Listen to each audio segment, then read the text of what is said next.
Hello everyone and welcome back to my channel. अभी हम discuss करेंगे types of possible questions from the chapter pair of linear equations in two variables. Okay, इस chapter में सबसे starting में graphical method है। Okay, so graphical method से बहुत सारे क्वेश्चंस बन सकते हैं। अगर एमसीक्यू या कोई ओरल टेस्ट हो रहा है तो उसके अंदर बहुत सारे क्वेश्चंस इस टॉपिक से बन सकते हैं। ओके, जैसे कि ऐसा पूछा जा सकता है कि अगर इंटरसेक्टिंग लाइंस हैं तो रेशियो ऑफ कोएफिशिएंट्स क्या होगा। ओके, या फिर ऐसा भी हो सकता है कि दो इक्वेशंस दिए जाएंगे और पूछा जाएगा कि इसमें इंटरसेक्टिंग लाइंस होंगे या कोइंसिडेंट होंगे या पैरेलल होंगे। ठीक है, तो उस टाइम आपको पूरा ग्राफ बना के नहीं दिखाना है। उस टाइम आप बस दोनों इक्वेशन के जो कोएफिशिएंट्स हैं उनका रेशियो चेक कर सकते हैं कि a1/a2 और b1/b2 इक्वल हैं या नहीं। अगर इक्वल हैं तो c1/c2 इक्वल है या नहीं। ठीक है, सो ये जो टेबल में जो भी लिखा है ये सब आप एक बार समझने की कोशिश कीजिए। इसका एक वीडियो ऑलरेडी बना हुआ है तो आप वो भी देख सकते हैं।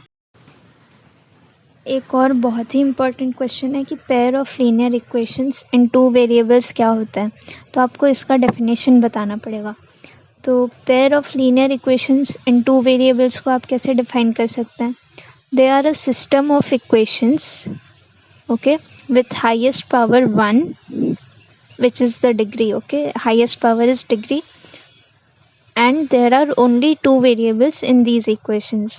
ठीक है, जैसे x एंड y है तो ओनली x एंड y ही रहेंगे दोनों इक्वेशंस में। उससे ज़्यादा नहीं हो सकते हैं, उससे कम नहीं हो सकते हैं। ठीक है, सो और कौन सा क्वेश्चन आ सकता है कि स्टैंडर्ड फॉर्म क्या होता है pair of linear equations in two variables का।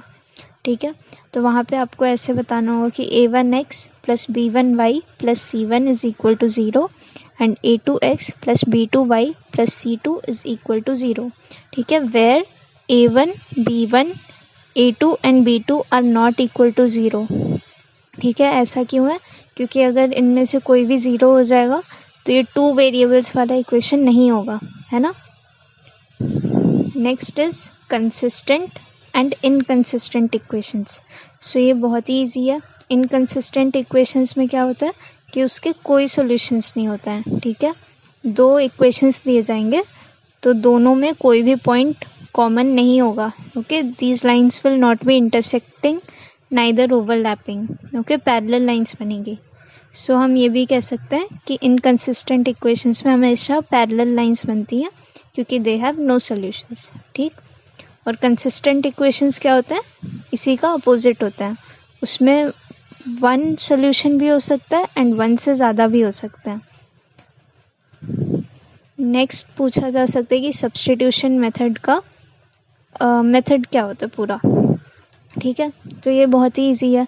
पहले हम फर्स्ट इक्वेशन में से x की वैल्यू फाइंड करते हैं, उस वैल्यू को हम सेकेंड इक्वेशन में सब्स्टिट्यूट करते हैं एंड सेकेंड इक्वेशन में सब्स्टिट्यूट करने पे क्या होता है, y की कुछ वैल्यू आती है। ठीक है, अब जो y की वैल्यू हमें मिल जाती है तो हम x की वैल्यू कैसे निकाल सकते हैं?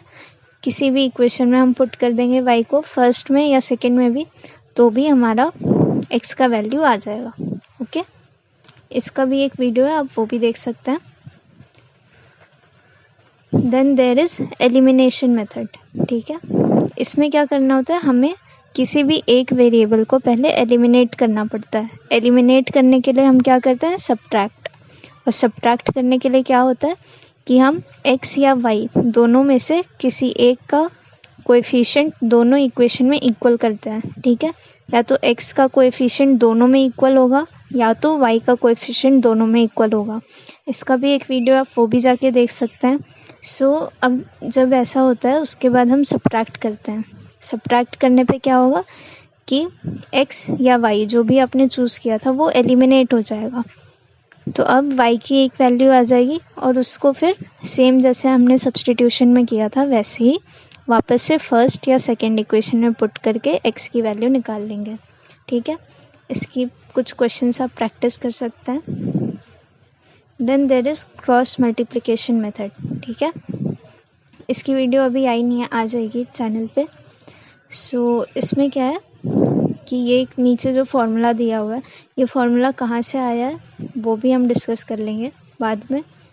सो ये जो फॉर्मूला है इसके अंदर हमें बस a1x plus b1y plus c1 equals to 0 and a2x plus b2y plus c2 is equal to 0 के फॉर्म में जो भी हमारा इक्वेशन है उसके बस कोएफिशिएंट्स को यहाँ पर पुट करते जाना है, ठीक है। x अपॉन b1 जो भी है c1 एंड b2 c2, ठीक है, ये सब जो भी है वो सब इस फॉर्मूला में पुट करते जाना है, ठीक है। Then there is upstream and downstream. So what is upstream? Upstream ये होता है कि जब भी कोई बोट या कोई भी ऑब्जेक्ट पानी का जो भी मूवमेंट है, जिस भी डायरेक्शन में पानी मूव कर रहा है उसके अपोजिट डायरेक्शन में जब भी होता है तो उस मूवमेंट को हम कहते हैं अपस्ट्रीम, ओके। तो जिस भी स्पीड से वो बोट या ऑब्जेक्ट जा रही होती है उस स्पीड को हम कहते हैं अपस्ट्रीम स्पीड, ओके। और डाउनस्ट्रीम स्पीड वहीं क्या होती है, जो अलोंग द रिवर जा रही होती है, उसके अपोजिट नहीं जाती है, अलोंग द रिवर, जिस डायरेक्शन में रिवर मूव कर रहा है या पानी मूव कर रहा है उसी डायरेक्शन में ये ऑब्जेक्ट या बोट भी मूव करेगा तो हम डाउनस्ट्रीम कहते हैं, ठीक है। एंड इसको याद कैसे रख सकते हैं, यहाँ पे अपस्ट्रीम और अपोजिट का जो स्टार्टिंग साउंड है वो बिल्कुल सेम है ना, तो इसलिए हम याद रख सकते हैं कि अपस्ट्रीम मतलब अपोजिट डायरेक्शन में मूवमेंट हो रहा है। Then there is upstream speed. ये कौन सी स्पीड होती है, जब भी अपोजिट डायरेक्शन में मूवमेंट होता है तो उस बोट की या ऑब्जेक्ट की स्पीड होती है, ओके। सो यहाँ पे u माइनस वी लिखा है। u माइनस वी क्या है, u तब का स्पीड है उस बोट का या ऑब्जेक्ट का जब पानी स्टिल होता, ठीक है। पानी अगर मूव नहीं कर रहा होता तो जिस स्पीड से बोट मूव कर रही होती उसका स्पीड है u। And what is v, v is the speed of water, water जिस स्पीड से मूव कर रही है, ठीक है। तो अपोजिट डायरेक्शन में इसलिए वो माइनस हो जा रहा है, ठीक है, स्पीड कम हो जाएगी अगर हम अपोजिट डायरेक्शन में मूव करेंगे तो। Then there is u plus v for downstream speed, okay. इसमें भी u और v वही हैं, प्लस क्यों हो जा रहा है, क्योंकि सेम डायरेक्शन में जा रहा है, जब सेम डायरेक्शन में जाएगा तो स्पीड बढ़ जाएगी। Then there is speed of boat in still water. अगर ये निकालने के लिए बोले कि स्टिल वाटर में क्या स्पीड होगी, so it will be the average of downstream speed and upstream speed, ठीक है।